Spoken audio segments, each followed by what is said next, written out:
السلام عليكم ورحمة الله وبركاته. أهلا بيكم حلقة جديدة من برنامجكم رمز الخير. رسالتنا النهاردة هنبعتها لمين؟ خليك رمز الخير في الصدق.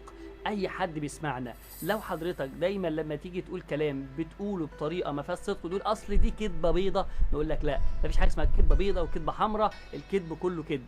فخليك رمز الخير في الصدق. يعني لما حد يقول لك على حاجة يقول لك يا سلام، ده فلان الفلاني ده الأستاذ خالد، ده الأستاذ كريم، دول رموز الخير في الصدق. دايما بتسمع منهم كل كلام الصدق.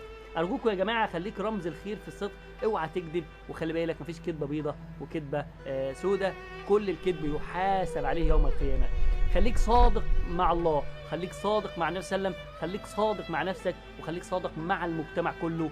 ارجوك خليك صادق ورمز الخير. النهارده كنا بنتكلم عن ازاي تكون رمز الخير في الصدق. اشوفكم ان شاء الله في لقاء اخر ورمز اخر من رموز الخير. كنت معاكم وتيدي، اشوفكم في اللقاء القادم. دمتم في امان الله، والسلام عليكم ورحمه الله وبركاته.